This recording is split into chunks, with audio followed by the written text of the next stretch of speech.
President Eisenhower was way ahead of his time. In the councils of government, we must guard against the acquisition of unwarranted influence, whether sought or unsought, by the military-industrial complex. In his farewell address to the nation, Eisenhower warned future presidents about key dangers to watch for. And it's striking how relevant those warnings still feel today. That's why today's video is not to be missed. So, if you believe truth isn't partisan, hit the subscribe button and let's jump right into it. This evening, I come to you with a message of leave-taking and farewell, and to share a few final thoughts with you, my countrymen. We now stand 10 years past the midpoint of a century that has witnessed 4 major wars among great nations. 3 of these involved our own country. Despite these holocausts, America is today the strongest, the most influential, and most productive nation in the world. Understandably proud of this preeminence, we yet realize that America's leadership and prestige depend not merely upon our unmatched material progress, riches, and military strength, but on how we use our power in the interest of world peace and human betterment. To strive for less would be unworthy of a free and religious people. Any failure traceable to arrogance or our lack of comprehension or readiness to sacrifice would inflict upon us grievous hurt, both at home and abroad. Now, for some context, presidential archives show that Eisenhower had this speech planned 2 years before delivering it. Another memo from his assistant even notes how much he admired George Washington's farewell address and, quote, its relevance to our day, especially the dangers of overgrown military establishments, but the necessity of maintaining a respectable defensive posture. And Ike wasn't speaking in theory. He lived it. During the early Cold War and the arms race, there was constant pressure to ramp up defense spending. Back then, the argument for it was the supposed, quote, bomber and missile gap between the United States and the Soviet Union, with special interests lobbying for additional spending to close it. But Eisenhower pushed back against it, citing budget deficits. Now that we've set the stage, it's time for the warnings that still ring true to this very day. Bears little relation to that known of any of my predecessors in peacetime, or indeed by the fighting men of World War II or Korea. Until the latest of our world conflicts, the United States had no armaments industry. American makers of plowshares could, with time and as required, make swords as well. But we can no longer risk emergency improvisation of national defense. We have been compelled to create a permanent armaments industry of vast proportions. Added to this, 3.5 million men and women are directly engaged in the defense establishment. We annually spend on military security alone more than the net income of all United States corporations. Now, this conjunction of an immense military establishment and a large arms industry is new in the American experience. We recognize the imperative need for this development. Yet we must not fail to comprehend its grave implications. The brilliance of this warning is the fact that it doesn't target one side.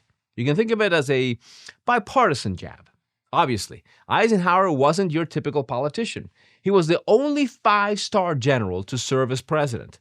So while he understood the need for a strong defense base, he also saw the risks of it growing beyond control. And his concerns turned out to be true. You see, when this speech was made, our military spending sat at around $50 billion. Fast forward to today, and the Pentagon is requesting a $1.5 trillion budget. Even after adjusting for inflation, that's almost triple the amount. On top of that, the number of contractors ballooned to reach over 200,000, according to the Government Accountability Office. All of that combined leads to Eisenhower's second warning: influence. Speaking of which, did you know that OpenAI has a former NSA director sitting on its board? Edward Snowden called this, quote, a willful, calculated betrayal of the rights of every person on Earth. So, how comfortable are you knowing your AI conversations can be tied back to you? That's exactly where today's sponsor, Venice AI, changes the game. It's a tool that lets you interact with leading AI models anonymously. Their method is very simple. Every prompt you enter gets encrypted and stored only on your device, ensuring no company can monetize or access your data. I've been using it for research on our videos, and the difference is clear. You get direct answers without filters, without bias, and without someone influencing the narrative behind the scenes. On top of that, no one has the ability to, quote, scan my conversations. So, if you want to use AI without handing your most personal information to corporations or the government, check out venice.ai/Millionaire Mentor and use code Millionaire Mentor to get 20% off their pro plan. It's a solid tool that puts you back in control. So make sure to check them out by clicking the link in the description. Now, back to the video. The total influence, economic, political, even spiritual, is felt in every city, every state house, every office of the federal government. Our toil, resources, and livelihood are all involved.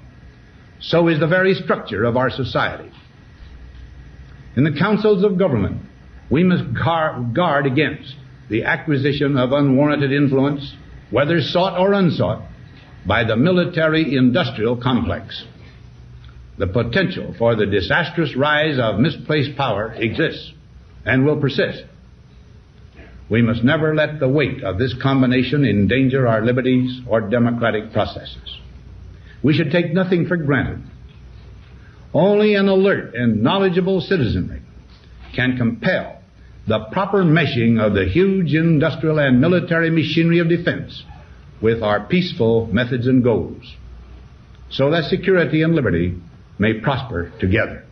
There are a couple of points worth expanding on here. First, the military-industrial complex isn't tied to just one party. It operates across both sides. A study from Taxpayers for Common Sense found that, quote, from 2017 to 2022, Democratic candidates and committees received over 43% of the industry's contributions, while Republicans received nearly 57%. With the overall spending over the past decade being nearly $1.3 billion to lobby in support of his business interests. Second, Eisenhower understood the dangers of special interests, considering his own chief of staff was caught in a major scandal involving gifts and luxury stays tied to lobbying for an industrialist. And the backlash was so intense from both sides that he was forced to resign. Nowadays, our politicians are much less shameful. If anything, they'd point to that kind of behavior as proof of how successful they are at fundraising.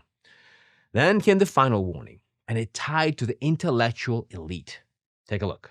Akin to and largely responsible for the sweeping changes in our industrial military posture has been the technological revolution during recent decades. In this revolution, research has become central. It also becomes more formalized, complex, and costly. A steadily increasing share is conducted for, by, or at the direction of the federal government. Today, the solitary inventor, tinkering in his shop, has been overshadowed by task forces of scientists. Partly because of the huge costs involved, a government contract becomes virtually a substitute for intellectual curiosity. Yet in holding scientific research and discovery in respect, as we should, we must also be alert to the equal and opposite danger that public policy could itself become the captive of a scientific, technological elite. It is the task of statesmanship to mold, to balance, and to integrate these and other forces, new and old, within the principles of our democratic system, ever aiming toward the supreme goals of our free society. If a politician read that speech today, you'd never guess it was delivered in 1961. But instead of taking those alerts seriously, we went in the exact opposite direction. Government spending keeps rising with zero concern for deficits or national debt. Special interests are stronger than ever, and they've evolved into an entire industry of their own. On top of that, a powerful tech elite now shapes much of daily life. When you step back and look at it all, it's definitely something worth thinking about.